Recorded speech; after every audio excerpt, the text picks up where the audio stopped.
ان کی آواز پہ ماں ویر نے زور سے اپنی آنکھیں میچ کر کھولی، پھر پلٹ کر ان کی طرف دیکھ کر زبردستی مسکراہٹ پاس کی۔ چمکتے دانتوں کا اختیار بعد میں دینا، پہلے جو پوچھا ہے اس کا جواب دو، التمش عالم نے طنز کیا، جس پہ مہاویر کی مسکراہٹ پل بھر میں سمٹ گئی۔ باہر تھا، مہاویر نے شرافت سے جواب دیا۔ ہال میں سجر اور شمس عالم بھی آ چکے تھے۔ مہاویر مجھے مزید غصہ مت دلاؤ، اندھا نہیں ہوں، نظر آ رہا ہے مجھے، تم باہر تھے، باہر سے آ رہے ہو۔ میں پوچھ رہا ہوں کل پوری رات اور آج کا سارا دن تم کہاں گشت پہ نکلے تھے؟ التمش عالم نے بہت غصے سے کہا، پر سامنے بھی مہاویر تھا۔ گشت مطلب؟ مہاویر نے اتنی معصومیت سے پوچھا جس پہ سجل کی ہنسی نکل گئی۔ شمس عالم نے بامشکل اپنی مسکراہٹ دبا کر کہا، گشت مطلب آوارہ گردی کہاں کہاں کی؟ او اچھا، مطلب عزت سے بھی عزت کیا بابا صاحب نے مجھے۔ مہاویر کان کی لو کھجا کر خود سے بڑبڑایا، باپ کچھ پوچھ رہا ہے؟ التمش عالم نے اپنی موجودگی یاد کروائی۔ بابا صاحب میں گشت پہ نہیں گیا تھا، جنید کے اپارٹمنٹ میں تھا، مہاویر نے جواب دیا۔ دو ٹکے کے دوستوں کے ساتھ رہنے سے اچھا ہے اپنے گھر میں رہا کرو، ہمارا ایک نام ہے، ایک مقام ہے اس سوسائٹی میں، اس کا لحاظ کرو، اس لیے آئندہ لاوارثوں کی طرح کہیں اور نہیں اپنے گھر میں رہنا، التمش عالم نے حکمیہ انداز میں کہا۔ بابا صاحب معاف کیجیے گا، پر آپ کا کوئی حق نہیں میرے دوستوں کے بارے میں ایسا کچھ کہنے کا، 2 ٹکے کے ہیں یا کروڑ ٹکے کے، جیسے بھی ہیں میرے دوست ہیں، اس لیے آپ دوبارہ ان کو کچھ مت کہیے گا۔ مہاویر ان کی بات پہ مٹھیاں زور سے کس کر بولا، پر اس کے غصے میں کئی باتوں میں بھی مضحکہ خیز جملے شامل تھے۔ اب تم اپنے باپ کے سامنے بدتمیزی کرو گے؟ التمش عالم نے تیز آواز میں کہا۔ میں نے ایسا کچھ نہیں کہا، مہاویر سنجیدگی سے کہتا اوپر کی جانب چلا گیا۔ باپ کی یہ عزت ہے اس کی نظروں میں، کل آئے لڑکوں کی اہمیت مجھ سے زیادہ ہے۔ التمش عالم صوفے پہ بیٹھ کر پاؤں جھلا کر بولے، بابا صاحب آپ کو پتا تو ہے ویر کا، وہ کہاں کچھ سنتا ہے، پھر آپ نے تو اس کے دوستوں کے بارے میں بات کی تو وہ کیسے برداشت کرتا؟ شمس نے آہستہ آواز میں کہا، باپ ہوں، فکر ہوتی ہے مجھے اس کا لاپروانہ انداز دیکھ کر دل کٹتا ہے میرا، وہ کوئی بچہ نہیں، نوجوان ہو گیا ہے، اور اس کو کوئی احساس نہیں اپنی کسی ذمہ داری کا۔ التمش عالم نے کہا، ہم ہیں فی الحال سارا کام دیکھنے کے لیے، آپ پریشان نہ ہوا کریں، آہستہ آہستہ ویر کو بھی احساس ہو جائے گا اس کی ذمہ داریوں کا۔ شمس نے ان کو تسلی کروانی چاہی، کاش ایسا ہو بھی جائے، پر آثار نظر نہیں آتے۔ التمش عالم بے یقین تھے، آثار بھی نظر آ جائیں گے اگر آپ اس کی شادی کروائیں گے تو بیوی ہوگی تو اس کو پتہ چلے گا ذمہ داریوں کا، پھر آپ کو اس سے کوئی شکایت بھی نہیں ہوگی۔ شمس نے اپنی طرف سے مخلصانہ مشورہ دیا، پہلے اپنی ذمہ داری نبھا لے، پھر بیوی کی اٹھا لے گا، میں مہاویر کے چکر میں کسی لڑکی کی زندگی خراب نہیں کروں گا۔ التمش عالم نے کہا تو شمس کو چپ لگ گئی۔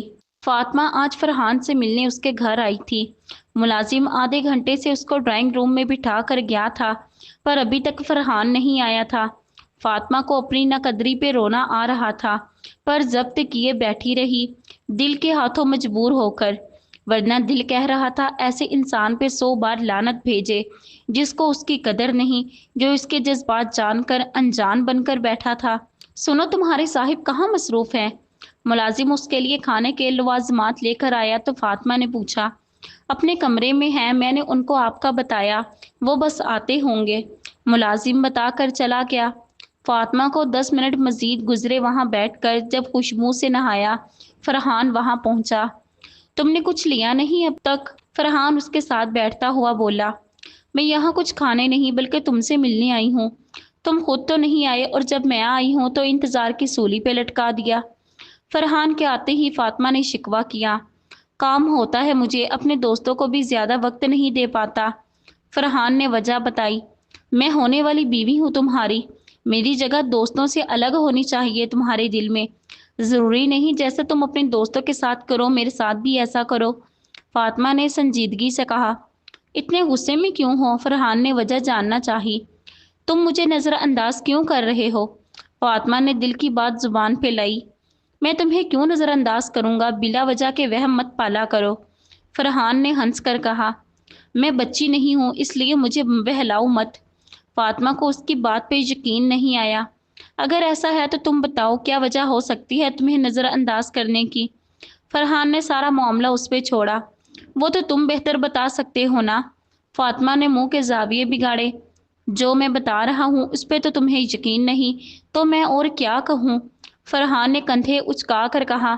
پکی بات ہے تم مجھے نظر انداز نہیں کر رہے؟ فاطمہ کچھ پرسکون ہوتی بولی۔ بالکل پکی بات ہے، اور تم سارے خدشات نکال دو، انسان ہوں، کاموں میں مصروف ہوتا، کبھی کسی کو وقت دے پاتا ہوں اور کبھی کسی کو نہیں، اس لیے زیادہ مت سوچا کرو۔ فرحان نے آرام سے کہا۔ ٹھیک ہے مان لیتی ہوں تمہاری بات، پر دن میں کال نہیں تو ایک میسج ضرور کر لیا کرو۔ فاطمہ اب ریلیکس ہوتی ہوئی بولی۔ کوشش کروں گا، فرحان نے ہنس کے کہا تو فاطمہ نے آنکھیں دکھائیں۔ بھائی آپ ایسے چل رہے ہیں جیسے ڈانس کر رہے ہیں۔ پھر دوست نے مسکراہٹ دبا کر ارسلان سے کہا۔ اڑا لو مذاق جتنا اڑانا ہے، جب ٹھیک ہو جاؤں گا تب میں تم لوگوں سے پوچھوں گا۔ ارسلان نے محمل اور پھر دوست کو ہنستے دیکھا تو دانت پیس کر بولا۔ ناراض کیوں ہو رہے ہیں؟ ہم تو بس مذاق کر رہے ہیں، محمل نے مسکرا کر کہا۔ سب تمہاری وجہ سے ہوا ہے، نہ تم آئس کریم کی فرمائش کرتی، نہ میں باہر جاتا، اور نہ یہ سب ہوتا۔ محمل کی بات پہ ارسلان بھڑک اٹھا۔ میرا کیا قصور؟ تمہارا اور اس جیپ والے کا قصور ہے۔ ایک تو اندھوں کی طرح روڈ کراس کر رہے تھے، دوسرا وہ اندھوں کی طرح جیپ ڈرائیو کر رہا تھا۔ محمل نے اپنا دامن صاف کیا۔ ہاں تم تو اب ایسے ہی کہو گی، اتنی بےعزتی جو کی اس نے تمہاری، ارسلان نے چڑھانے کے انداز میں کہا۔ او ہیلو، کوئی مائی کا لال ایسا پیدا نہیں ہوا جو مجھے محمل اشفاق کو بے عزت کر سکے۔ ایک تو میں نے لڑکی ہو کر تمہیں ڈیفینڈ کرنا چاہا، اس کی بجائے تم بھی میدان پہ اترتے چوہوں کی طرح بلی کے ڈر سے چھپ کے بیٹھ گئے۔ محمل نے ایک ہی جھٹکے میں حساب بے باک کیا۔ میں ضرور اس لڑکے کی ہڈی پسلی ایک کرتا، پر میری ٹانگ میں تکلیف تھی جس وجہ سے خاموش رہا، ورنہ دل تو بہت کچھ کرنے کو چاہ رہا تھا۔ ارسلان نے بھرم رکھنا چاہا۔ رہنے دو، اب کہنے سننے کی باتیں ہیں۔ محمل نے اس کی بات ہوا میں اڑائی۔ اب چھوڑیں یہ باتیں، جو ہو گیا سو ہو گیا، بار بار پرانی بات کرنے کا کیا فائدہ؟ پھر دوست نے دونوں کو لڑتے دیکھا تو کہا۔ پرانی کہاں، کل کی تو بات ہے، محمل نے ناک سکوڑتے کہا۔ تو میرے کزن رات گئی بات گئی، بس کر دو۔ پھر دوست نے اس کا جوش ٹھنڈا کرنا چاہا۔ اب میں چلتی ہوں، دادی گھر میں اکیلی ہیں، محمل اٹھتے ہوئے بولی۔ کل آنا، ارسلان نے کہا۔ میں نہیں آؤں گی، محمل اتنا کہہ کر وہاں سے چلی گئی۔ لگتا ہے آپ سے ناراض ہو گئی، پھر دوست نے ارسلان سے کہا۔ کوئی بات نہیں، منا لوں گا اس کو میں، ارسلان نے جواب دیا۔ منہ کیوں بنا ہوا ہے تمہارا؟ منیبہ بیگم نے محمل سے کہا جو ابھی ان کے پاس آ کر بیٹھی تھی۔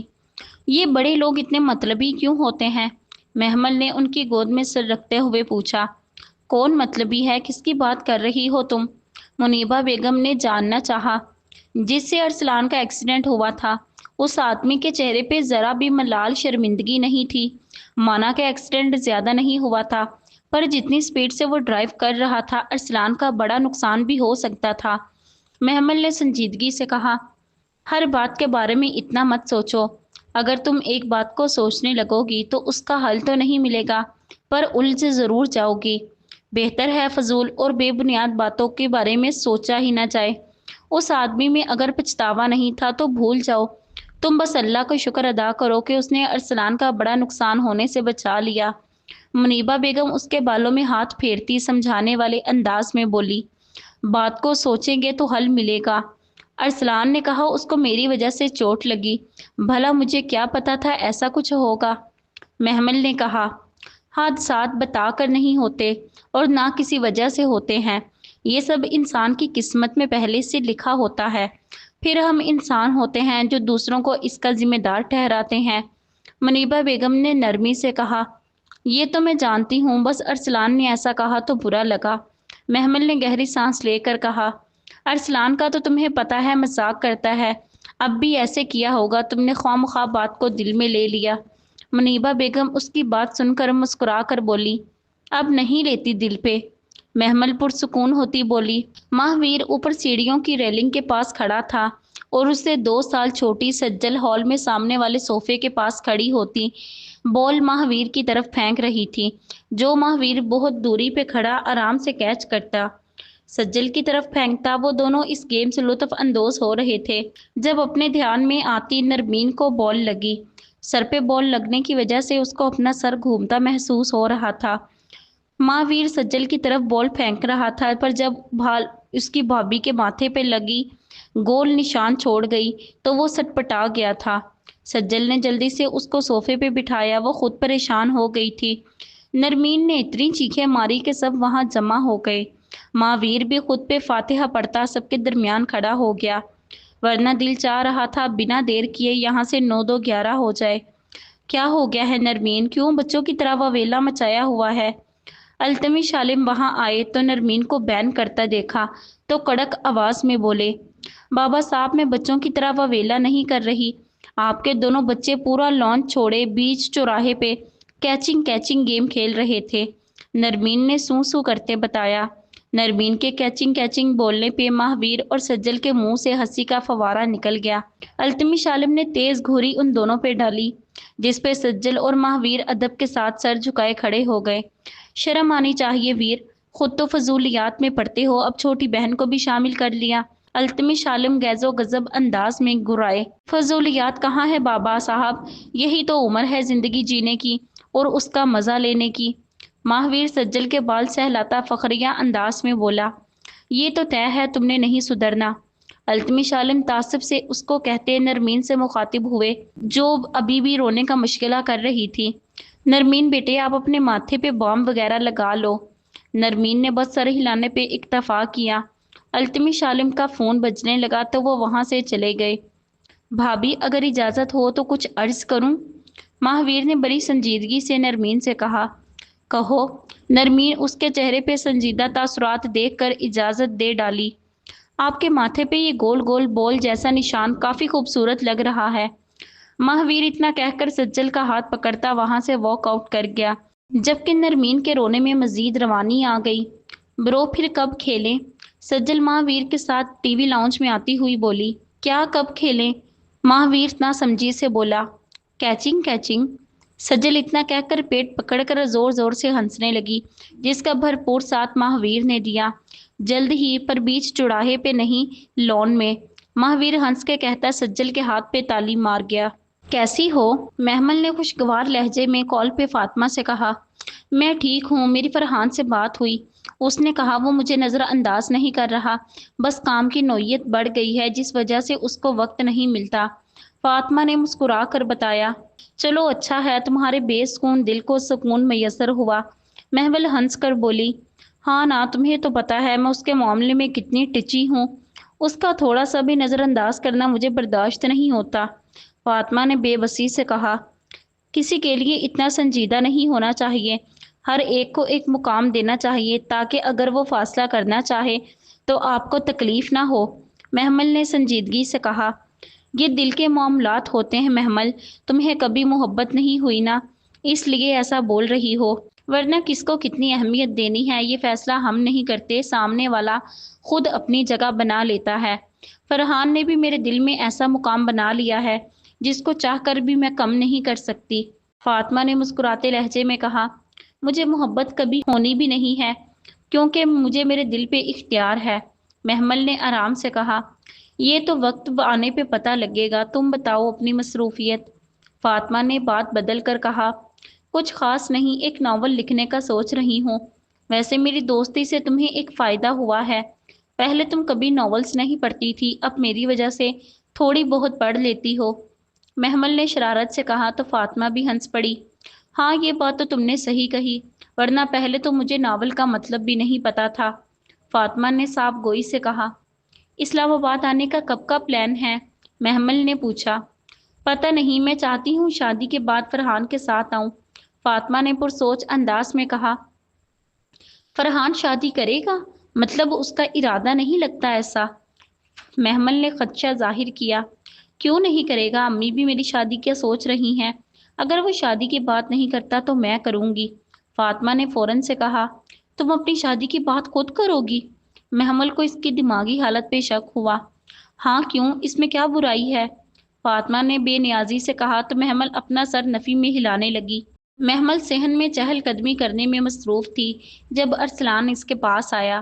اب اس کو چلنے پہ دشواری بھی نہیں ہوتی تھی۔ ناراضگی کا پروسیس، یا یوں کہا جائے سین، کب ختم ہوگا؟ ارسلان اس کے ہم قدم ہوتا پوچھنے لگا۔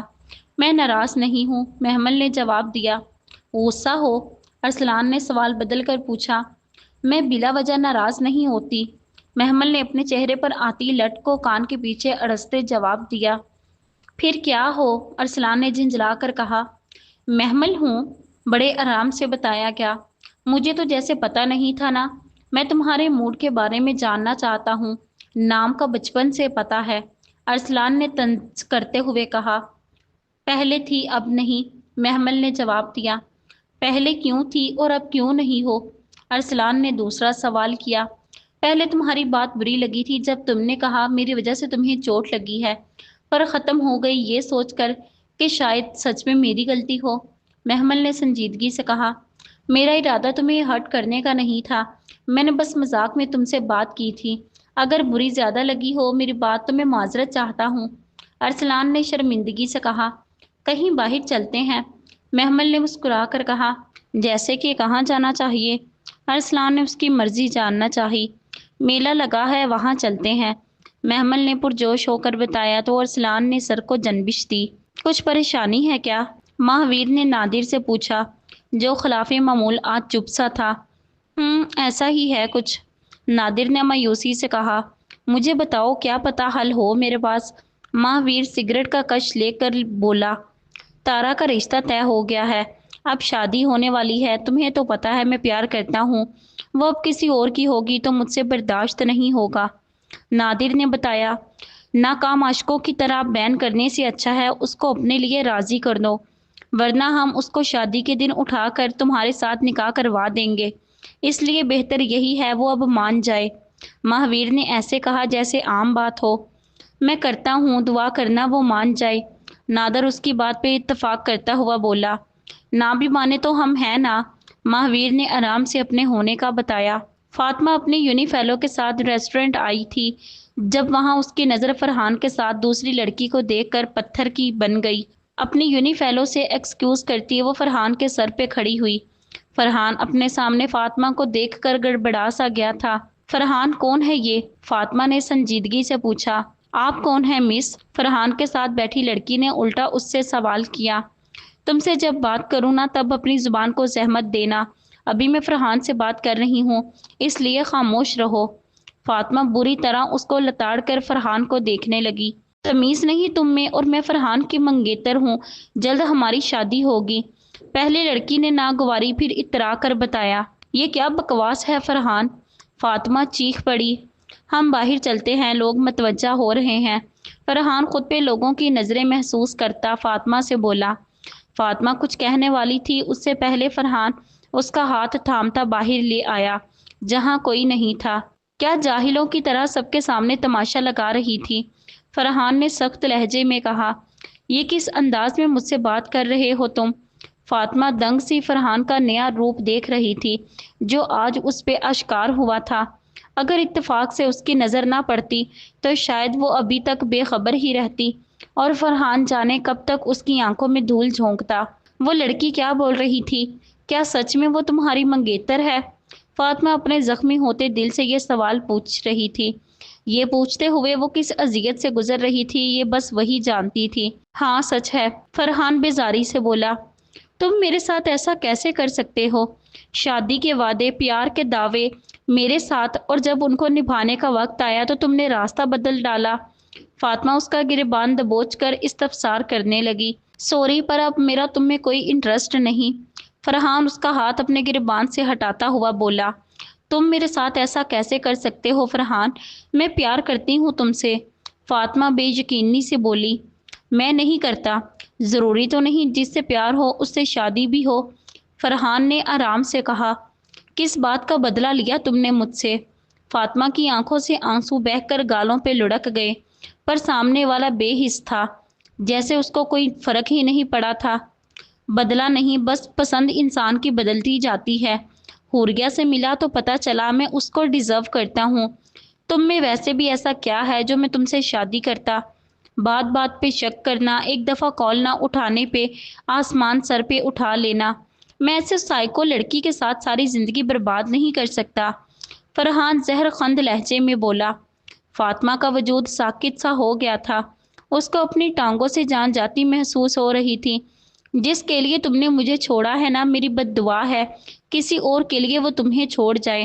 اس وقت تم گہرے ملال میں گھرے رہو، پر کوئی صاحبہ تمہارے پاس نہ ہو، کوئی تسلی کے دو بول تم سے نہ بولے۔ فاطمہ نے بے دردی سے اپنی آنکھیں رگڑتے ہوئے کہا۔ فرحان تمسخرانہ نظر اس پہ ڈالتا چلا گیا۔ پیچھے فاطمہ اپنی حالت پہ ماتم کناں تھی۔ اس کو خود پہ افسوس ہو رہا تھا۔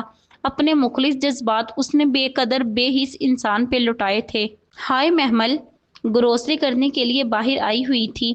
وہ ابھی بس اسٹاپ پہ جیسے ہی کھڑی ہوئی، سامنے ایک جیپ رکی جس پہ بیٹھے انسان کو دیکھ کر اس کا موڈ خراب ہوا تھا، اس لیے اس نے نظر انداز کرنے لگی۔